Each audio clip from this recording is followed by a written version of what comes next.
Братя и сестри, добър вечер. Не съм очаквала толкова много хора в този дъжд. Или темата ви е много интересна, или много ви липсваме ние с Силвия. Сега ще И двете. Добре, добре. Ще открием с молитвата на Били, след което ще чуем едно музикално изпълнение. Скъпи Татко Небесни, благодарим Ти за това, че сме се събрали в Твоя дом, въпреки дъжда, въпреки времето. Всеки един е дошъл тук да чуе нещо от Теб. Моля Те, Ти да вложиш Твоите думи в устата на говорещите и да всеки един от тук да си тръгне с нещо полезно и нещо, което да приложи в живота си. Искам да Те поканя със Святия си Дух между нас. В името на Исус. Амин.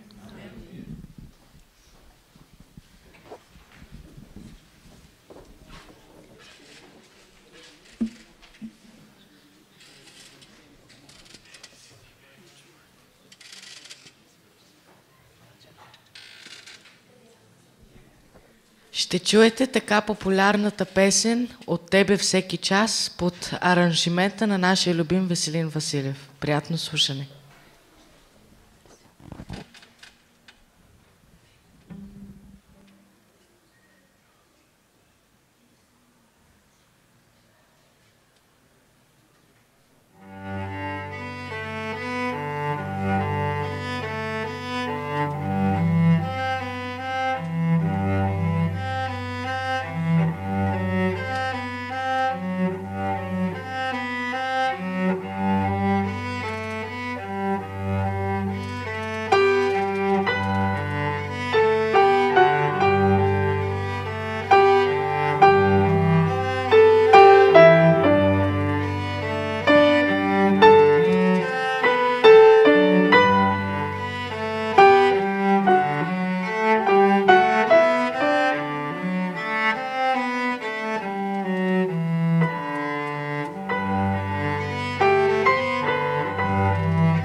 Амин. Благодаря. Алберто, Вивиан.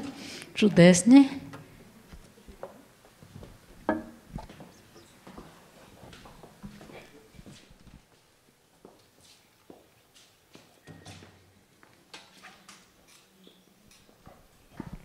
Нека да започваме. Извиняваме се за закъснението. Надявам се, че ще ни простите. Надявам се, че ще бъдете и толкова търпеливи, защото може би ще закъснеем.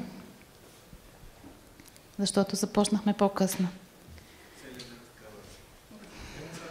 Времето е наше, добре.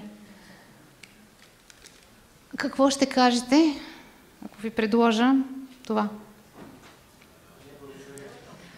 Защо?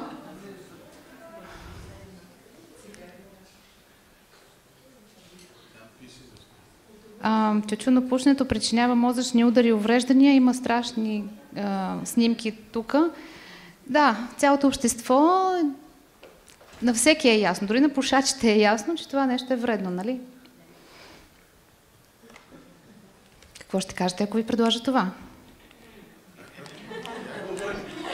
Шоколадова вафличка с много захар. Няма значение какво пише тук. Какво ще кажете?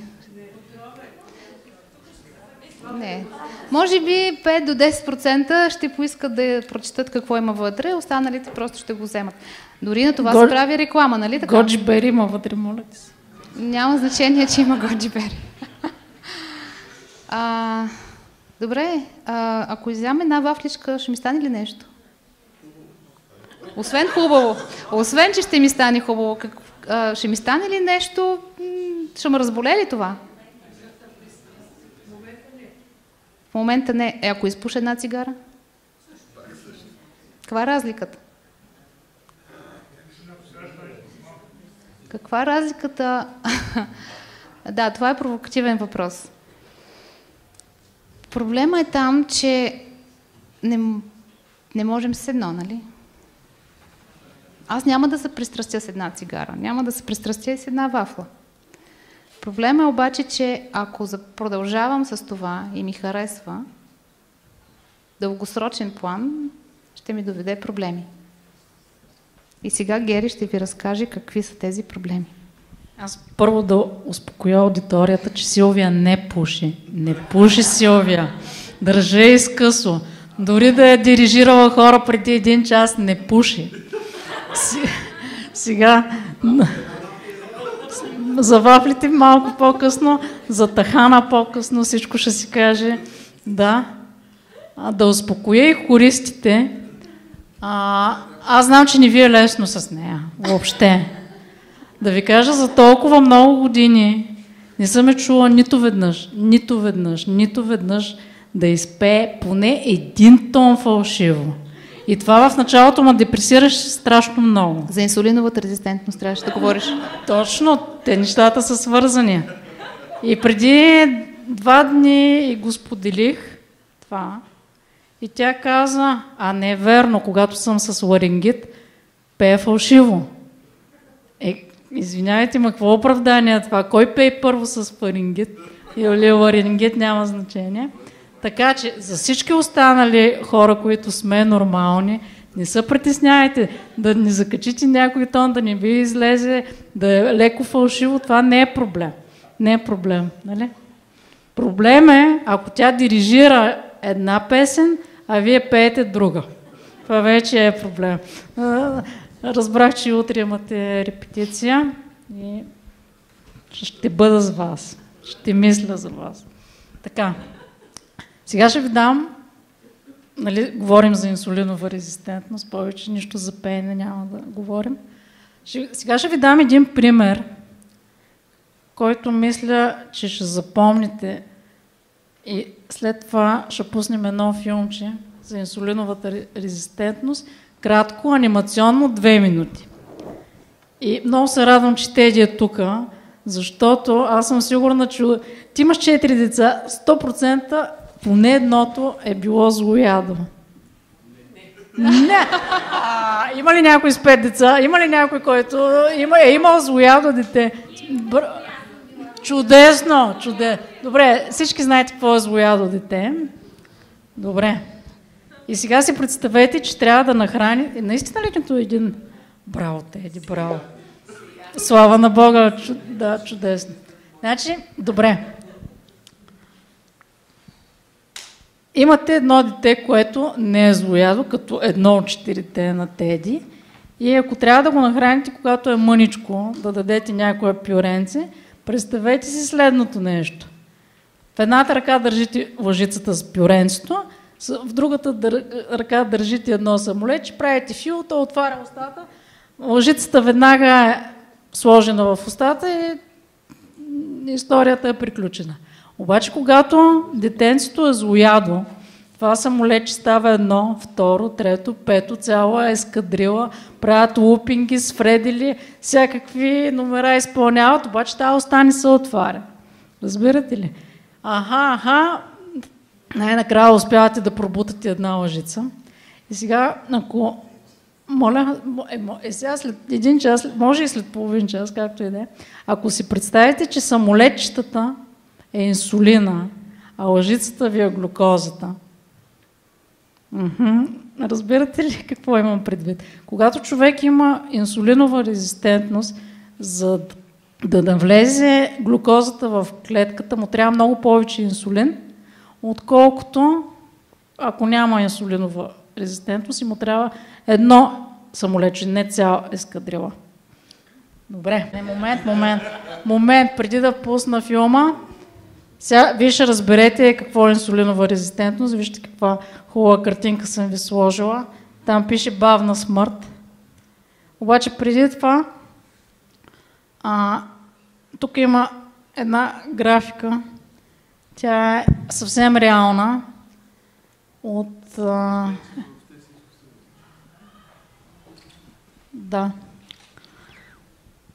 Това е едно измерване на кръвна захар с един сензор, казва се Dexcom, от няколко години е в България и това е много голям плюс за хора с диабет тип 1.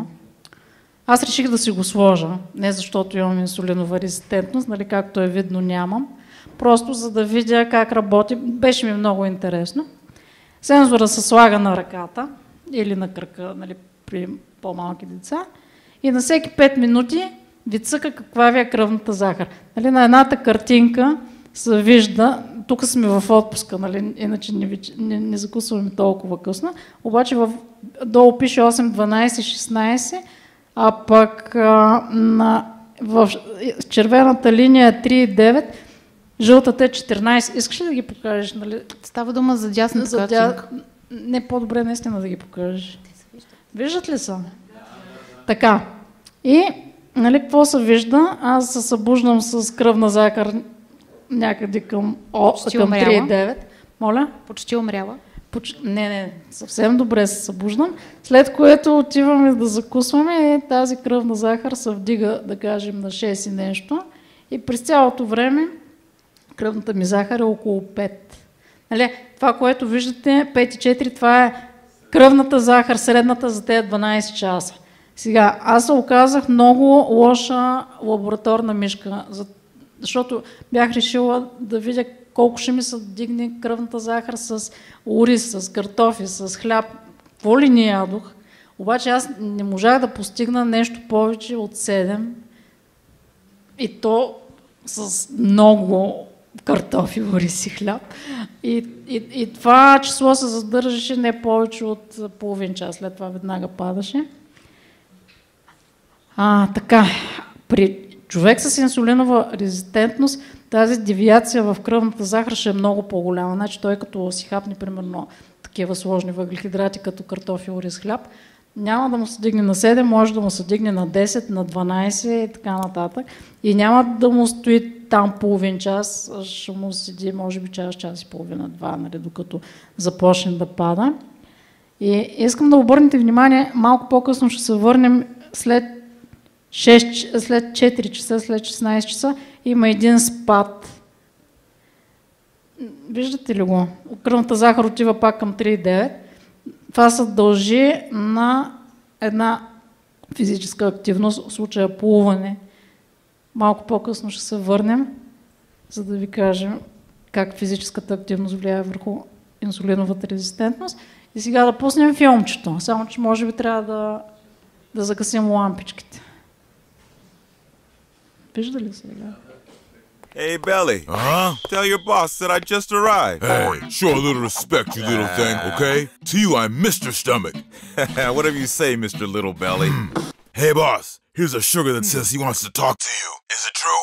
Yes, let me talk to him. Are you sure, boss? There are already several of them today. You don't have to worry about it. Let me talk to him. Okay, boss, you are the boss. Hey, small intestine. Okay, here comes another sugar, and careful, because this one's a character. He's already here, man. Hey, to be a small intestine, you look pretty fat, buddy. Look who's talking about fat, man. Okay, raise your arms. Look at the dark spot. Eh? Okay, boss, here's another fool on the way. Booyaka!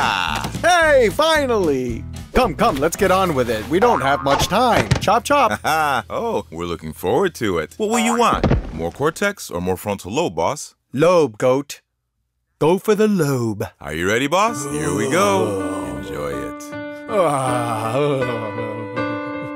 Dopamine, leading me to happiness. Take me away from reality.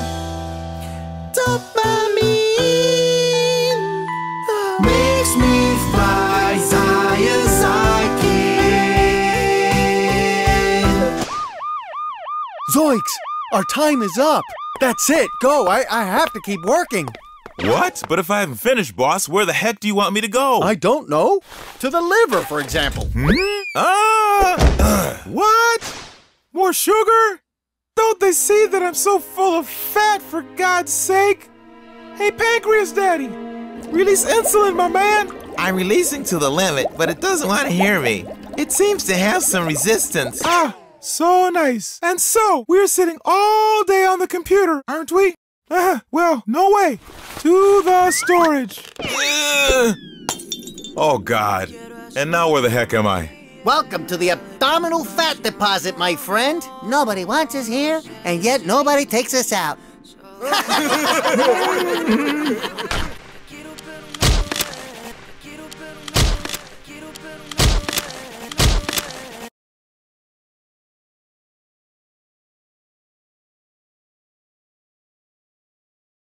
Хареса ли ви филмчето? Защо не? То показва истината обаче. Разбрахте ли филмчето? То това е по-важно. Добре. Може да ви го пуснем още веднъж. Да. Не е смисъл, то е доста образователно филмче и показва нещата такива, каквито са. Добре. Да започне. Моля? Най-вече с говорещите органи. Добре. Хубаво е. Вие знаете ли къде ви е панкреаса? Моля? Панкреаса къде ви е? В тялото, да. Къде в тялото ви е панкреаса? Може ли да си поставите ръката там, където мислите, че ви е панкреас? Браво! Той се казва още зад стомашна жлеза, нали знаете? Добре. И е много интересен орган, защото има вътрешна секреция, има и външна секреция. Ако нямате панкреас, без неговата вътрешна секреция, няма как да преобразувате всички въглехидрати, мазнини и белтъци, които консумирате. Нали, много е важно. От външната му секреция се изпълнява от едни клетки, наречени Лангерхансови острови. Много хубаво име, на мен много ми харесва. И кръстени са на един доктор, Лангерханс. И те всъщност секретират инсулин, който ви е нужен, за да може да се поддържа тази кръвна захар в норми, глюкагон и още един хормон, статинка. Ще говорим за инсулина основно, защото за нас това е важно в момента, за самолетчетата. Така. Кой може да получи инсулинова резистентност? И защо е важно, ако имате инсулинова резистентност, да я спрете и да я върнете назад? Защото инсулиновата резистентност, ако имате инсулинова резистентност, вие сте на една кратичка от диабет. Ако развиете диабет, има много неприятни последици, като невропатия, инфаркти, инсулти, нали, всякакви съдови проблеми, рак, доста видове се асоциира с диабет тип 2, за него говорим в момента, и Алцхаймер, който още го наричат диабет тип 3. Така че много е важно, ако имате инсулинова резистентност, да реагирате, за да не се стигне до диабет. Всички неща, които говорят за инсулиновата резистентност, важат и за диабет. Така че, нали, аз говоря за инсулинова резистентност, вие си мислите и за диабет. Значи, кой може да получи инсулинова резистентност? Реално всеки може да я получи, защото това зависи от начина на живота. И кои са рисковите фактори? Първо е наднормено тегло. Рисков фактор е, защото при инсулинова резистентност няма как, много по-трудно ви се отварят рецепторите за инсулина, за да може глюкозата да влезе в клетката. Идеята е инсулина да реагира с рецептора, за да може глюкозата да влезе. И затова ви трябва много повече инсулин, за да може да направите клетката щастлива. Диабет тип 2 в семейството. Възраст над 45 години. Ако сте пушач, казахме, че никой не трябва да бъде. Ако приемате стероиди или антипсихотици, нали, това са лекарства. Ако имате сънна апнея, затлъстял черен дроб, поликистозен синдром на яйчниците, тук сега с Силвия можем да влезем в много сериозна дискусия. Тези рискови фактори аз съм ги извадила от едни медицински източници и дискусията е дали поликистозата е заради инсулиновата резистентност или обратно. Има ги и двата варианта.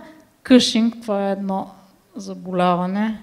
Много често се получава, много често идват жени с поликистозен синдром на яйчниците или жени, които не могат да забременеят и те имат почти винаги инсулинова резистентност.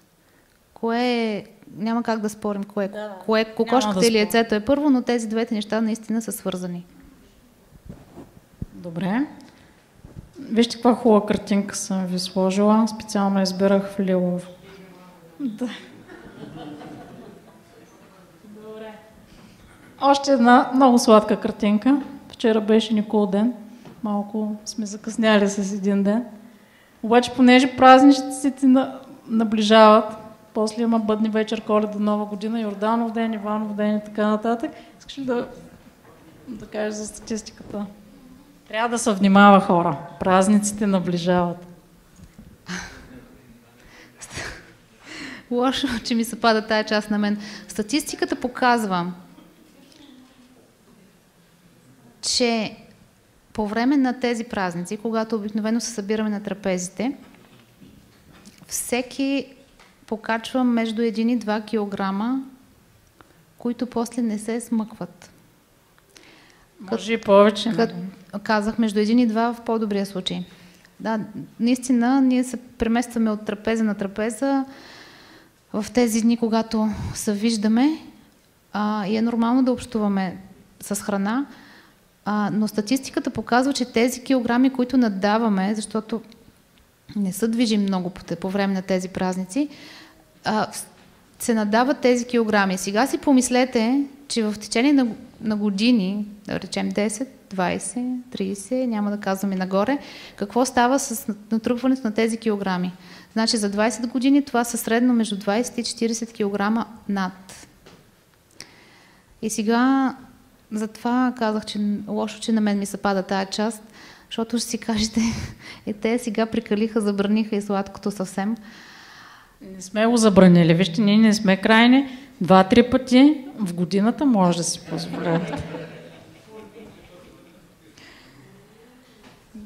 Да, знам какво си мислите, особено за мен. Тази нямах 50 кг и много е лесно на нея да говори. Наистина няма, аз се старая много. Обаче, знам, че повечето ми завиждат. Обаче тук има подводни камъни. Защото ако аз напълнея и получа инсулинова резистентност, когато реша да отслабна, нещата ще се подобрят. Обаче, ако аз не мога да напълнея и получа инсулинова резистентност, какво правим? Надолу? На къде да отслабна повече? Аз няма как да... И да отслабна може да не се получи. Защото по принцип за инсулиновата резистентност е характерно, че има някаква масна тъкан, която е около... Казва се висцерална мазнина, която е около органите. Нали? Не е задължително... Около вътрешните органи. Нали? Около вътрешните органи. Коремната част. Така че аз може да съм слаба и пак да имам инсулинова резистентност, защото имам натрупана масна тъкан около вътрешните органи и това да ми пречи. Това са подводните камъни. Не ми завиждайте много, защото човек, независимо дали трупа или не лесно килограми, трябва да се въздържа. За бурканите стахани ще искаш да си признаваш, но по-нататък да продължим. Така, какви са симптомите на инсулиновата резистентност?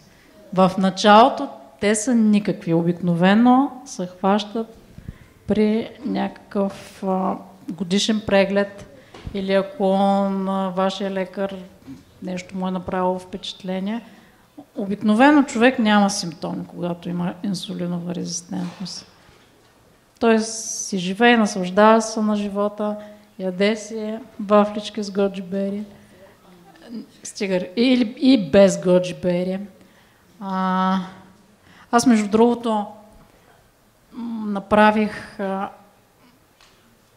Видях колко са захарите в някои любими храни на хората в нашата църква. Има една вафла, сега няма да правя реклама или антиреклама, ама в тази вафла има една супена лъжица захар.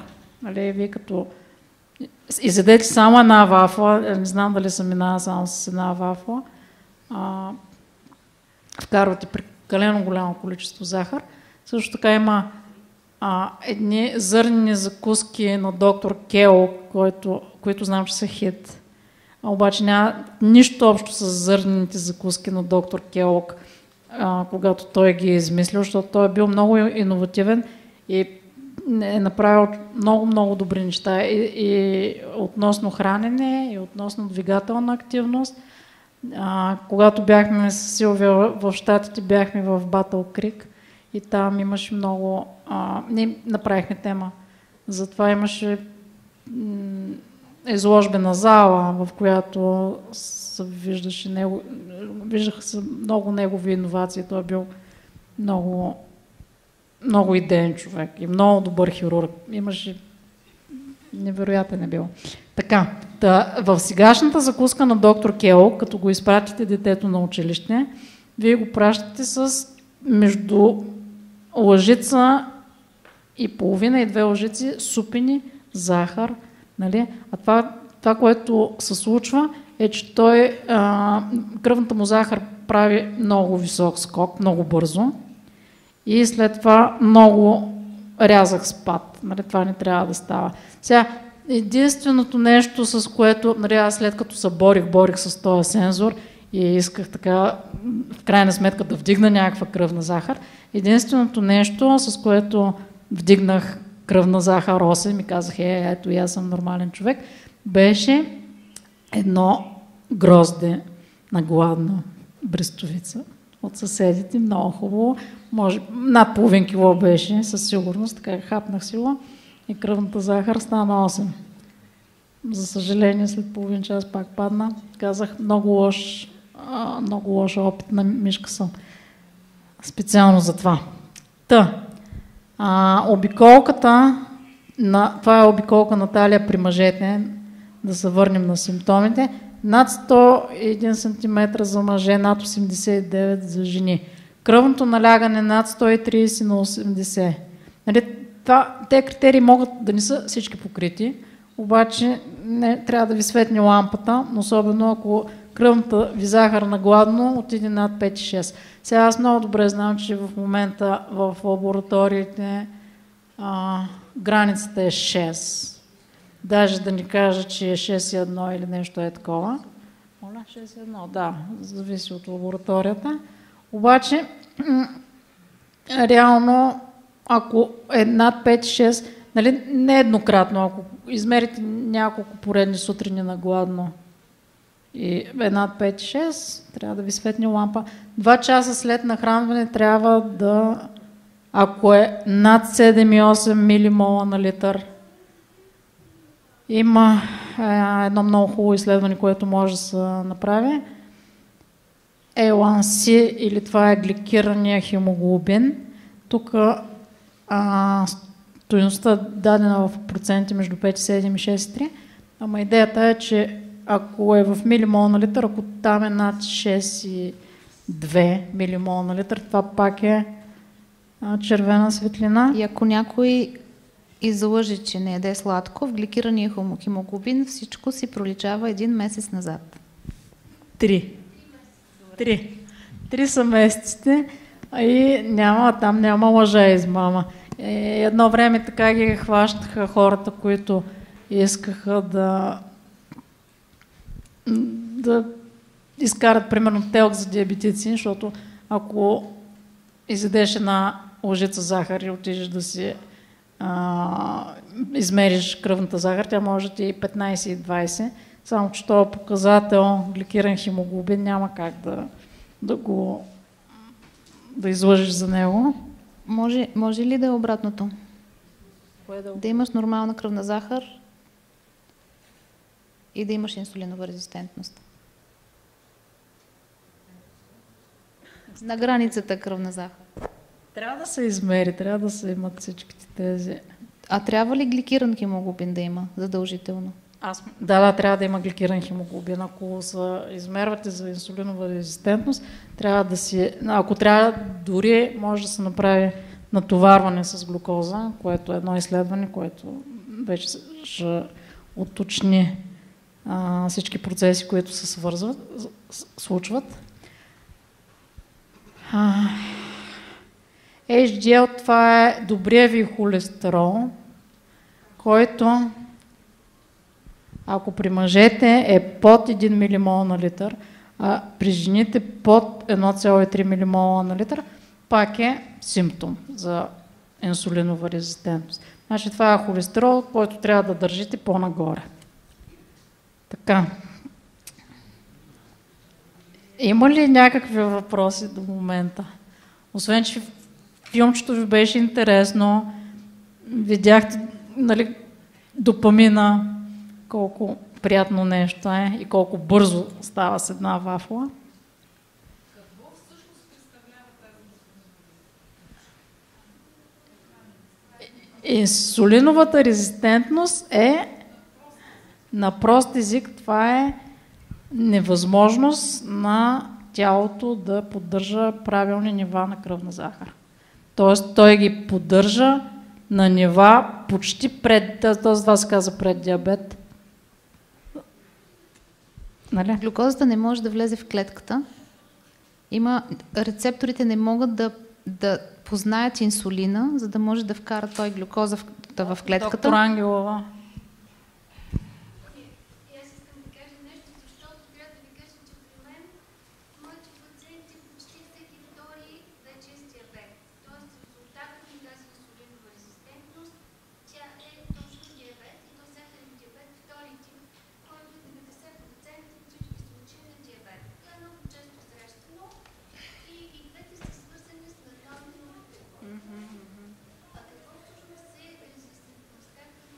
Може ли само секунда, понеже...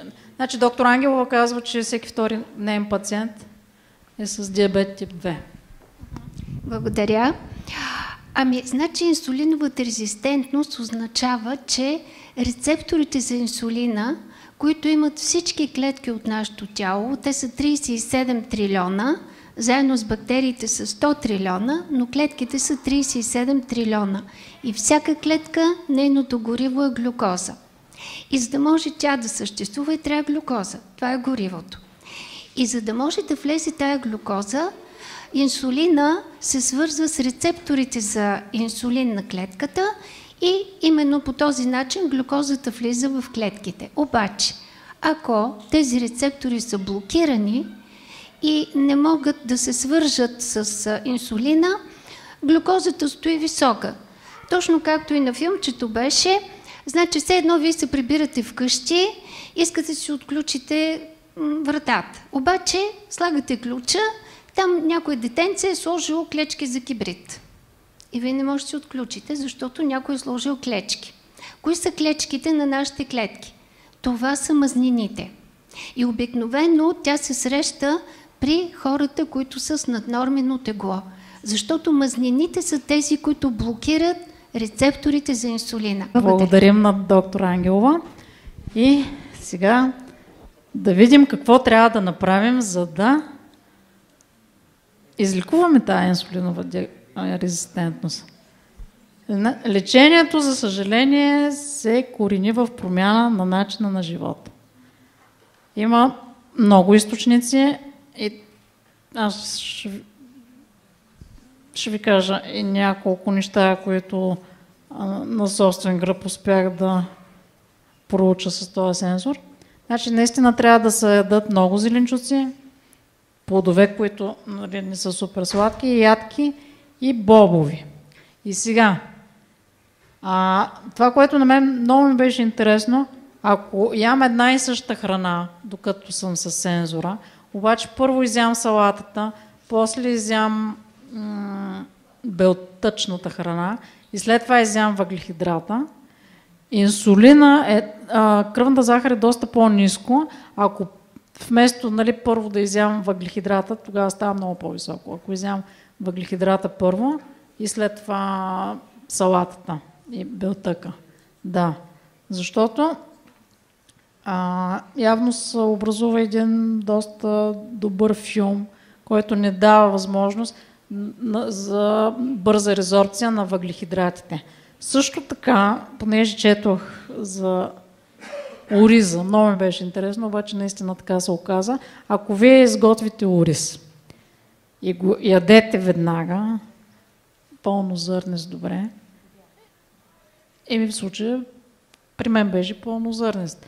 Ако го изядете веднага, кръвната захар е малко по-висока, отколкото ако го сготвите, сложите го в хладилника и го ядете на следващия ден. Стоплен, нали? Явно има там някакво преобразуване на скорбялата. Така. За вафлите се разбрах.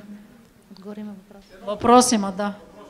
Казахме, че мазнините са предпоставка евентуално за инсулиновата резистентност. Има ли значение какви мазнини са? Преработени или неpreработени? Има, разбира се. Точно. Много благодаря. Това е чудесен въпрос. Вижте сега, човек като каже мазнини и някак си не знам защо, ама винаги си мисли, че това са лоши неща. Обаче има добри мазнини, без които ние не можем да живеем въобще. И добрите мазнини са тези, авокадото, примерно, е добра мазнина. От ядките, от семената, това са добри мазнини, с които набавяме омега-3. Те трябва да се ядат. Сега за сланината, тя не е от добрите мазнини, не трябва да се консумира. Не, ще я махнем, да. Така. Благодаря за въпрос, много мило. Така, следващата точка, да.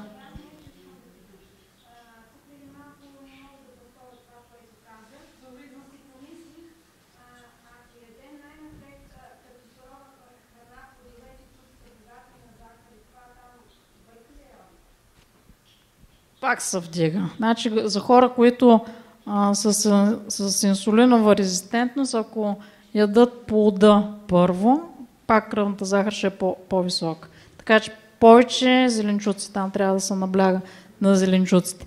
Сега, любима точка, упражнения, които ние тая точка я неглижираме по всякакъв начин. Спукали сме се да говорим за храна и за вода, и за сън и почивка или за какво, за много неща, обаче кога стане въпрос за упражнение, нали, някак си е така, бягаме по тъча.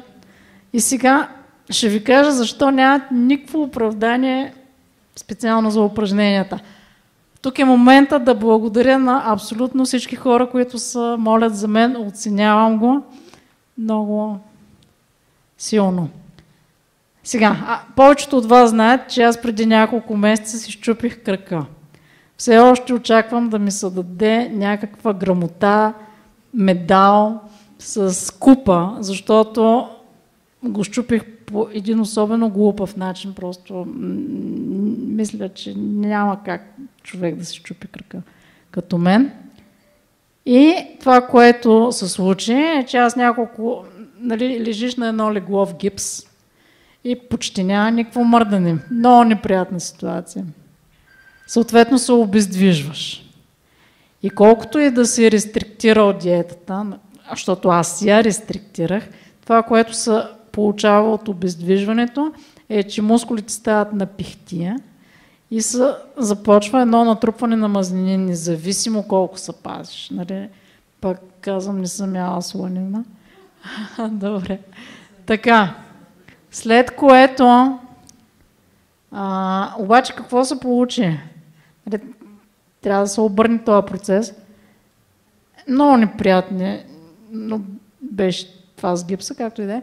Но когато махнах гипса, веднага започнах упражнения с тежести, и които мога да ви кажа, че ми помогнаха страшно много. С треньорка, която дава всичко от себе си, за да се почувствам аз добре. Много, много ми помага. И след като аз мога да правя 4 пъти в седмицата упражнения с тежести по час и нещо, какво е вашето оправдание да не може да го правите? Нали, благодаря тренера. Човек трябва да бъде постоянен, трябва да има някаква система, трябва да знае, че... Защото ако просто кажеш, айде аз днес ще правя упражнения, то може да стане да възавърти деня, деца, готвене, чистене, някой се обади и така нататък.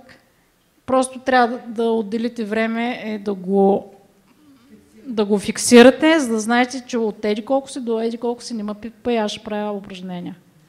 Важно е това. Не знам, що не се прави. Не се прави. Аз ще отвам мързи. Значи, вижте сега какво се получава. От една страна искате допаминът да го дигнете нагоре с вафли, а след това мързи да правите упражнения. Не става. Значи просто трябва нещата да се променят. Добре. Сън и почивка. Упражненията не могат ли да дигнат допамина? Могат да дигнат допамина. И не само.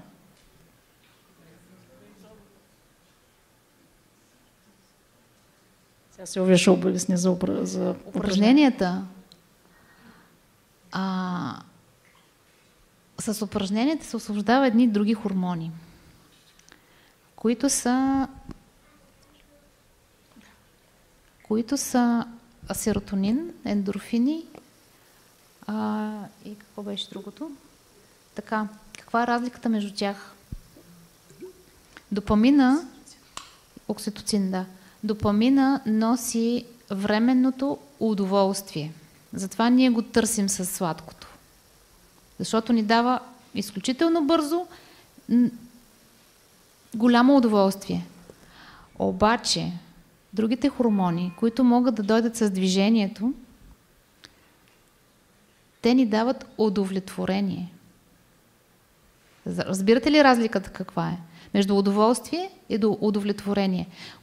Тези хормони, които дават удовлетворение, също са свързани не само с движение, те са свързани и с благодарност и с правене нещо за другите. Тогава, когато има нещо смисъл, това ни носи удовлетворение. Така че допамина е важен, но нека да не заместваме нещата с другите хормони само с него. Добре. Значи за упражненията се разбрахме, че от тук нататък всеки почва да прави упражнения по план, нали? Добре. Следващия път ще прегледам плановете. Добре.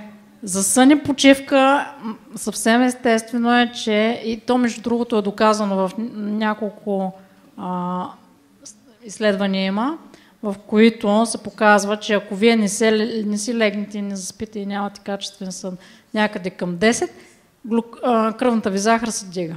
Нали, доказано. Така че който има инсулинова резистентност или диабет, трябва да си ляга на време и да има хубав сън. Нали, не да... Между другото, когато говорим за кръвна захар, нали, това са хормони, това е ендокринна система. Там е толкова фина настройката, че един хормон да не е наред, всички останали също могат да страдат. Така че диабета, ако е само диабета, ще го преборим. Обаче има и куп други усложнения. Наистина, съня и почивката са важни за всички хормони на цялото ни тяло, за да функционира нормално. Защото в един момент ние, ако не сме се наспали добре, един ден ще изкараме. Обаче това, ако стане хронично, започваме да чувстваме хронична умора. И оттам, след това започват едни възпаления, започват едни неприятни неща, болести. Да. Следващата точка е вода. Говорили сме много пъти, поне тук не мисля, че има някой, който не е съгласен, че трябва да се пие вода. И не 2 литра трябва да си ги правите на ден. Вода. Нали, не кола, не фанта, спрайт. Вода. Стреса трябва да бъде сведен до минимум, защото когато сте в стрес, почвате да отделяте адреналин, почвате да отделяте кортизол, той дига кръвната захар. Така че важно е да се държи на едно добро ниво, ниско възможно. Това е моето пожелание към вас. И за доверието в Бога, Силвия, ще прочете няколко стиха. Още малко търпение и свършваме.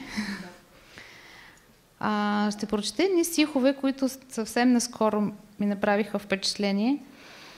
Те на пръв поглед звучат малко страшно, обаче не е точно така, не е съвсем страшно. Ние вече ви спряхме захарта, така че няма от какво да се страхувате вече. Мъдростта, намират се в Притчи 1 глава, от 20 стих до края. Мъдростта вика високо на улицата, издига глас по площадите. Вика високо сред уличния шум, изрича словата си при входа на градските порти. До кога неразумни ще обичате безумието? До кога присмехулниците ще се наслаждават на подигравките и глупците ще мразят знанието? Обърнете се към моите поучения. Ето, ще излея духа си върху вас, ще известя думите си. Защото повиках, а вие не послушахте. Прострях ръка и нямаше кой да внимава. И пренебрегнахте всички мои съвети и не приехте напомнянията ми. Затова ще се надсмея на вашето нещастие, ще се подиграя, когато ви сполети напаст, когато ви върхлети ужас като буря и нещастие се спусне върху вас, когато ви постигнат беда и притеснение. Тогава ще ме зоват, но няма да отговоря. Отрано ще ме търсят и няма да ме намерят. Тъй като намразиха знанието и не избраха да почитат Господа, не приеха съвета ми и презряха моите укори. Затова ще ядат от плодовете на своя път и ще се насищат от своите съвети.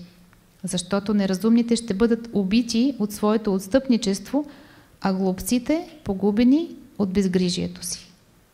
Но в онзи, който се вслушва в мене, ще живее безопасно и спокойно, без да се страхува от зло.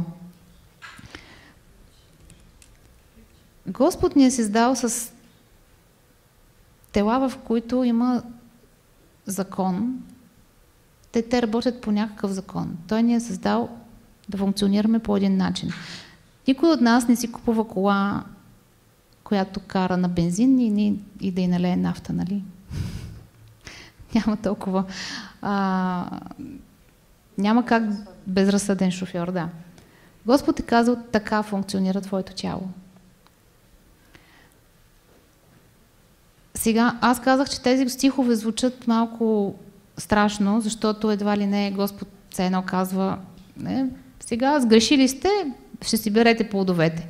Да, тялото функционира по едни закони. Обаче ние знаем, Господ, когато ни дава свобода да избираме, когато Ева избра да вземе от плода, той беше измислил и изходен път. Той дава благодат. Така че Господ ни дава благодат след благодат. Той ни казва кое е добро. Знам, че ние падаме. Знам, че ние не можем да се справим. Но идеята не е ние да се справяме сами.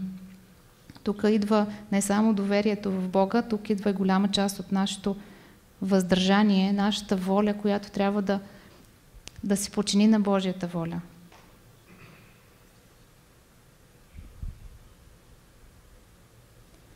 Защото Господ е толкова милостив.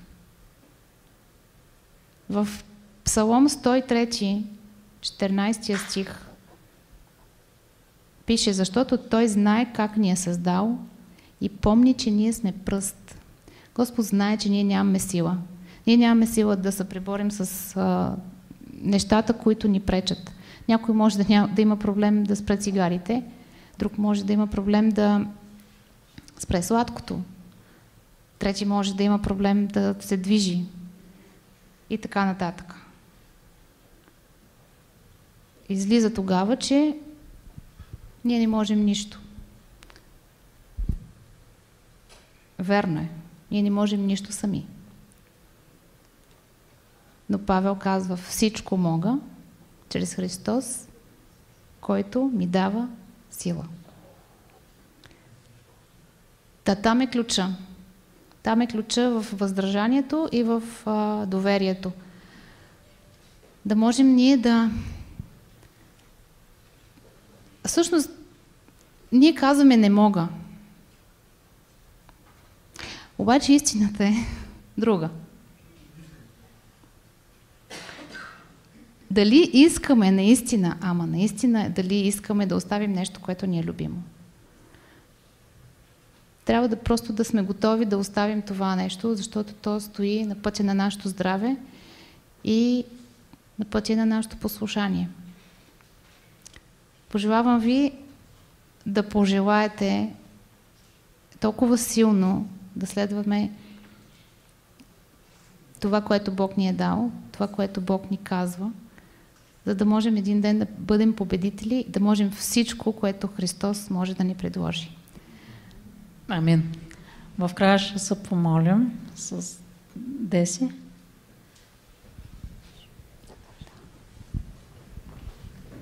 Благодарим ви за вниманието. Нека да се изправим. Почти свършихме на време. Почти. Скъпи небесни Татко, безкрайно много ти благодарим за това, че толкова много ни обичаш и ни мислиш най-доброто. Благодарим ти, Господи, че ти си готов да ни дадеш повече от това, което ние дори можем да си помислим, да пожелаем. Молим те, помагай ни в нашите слабости, в нашите трудности. Помагай ни и укрепвай нашата воля. Ти си ни дал най-правилния начин на живот. Дал си ни точната рецепта. Помагай ни да се придържаме към нея, за да може телата ни наистина да бъдат храм на Святия ти Дух, да бъдем здрави и като църква, която има специално здравната вест, да даваме едно добро свидетелство за теб чрез нашето здраве. Дай ни мъдрост, бъди със всеки един в неговите трудности, в неговите борби.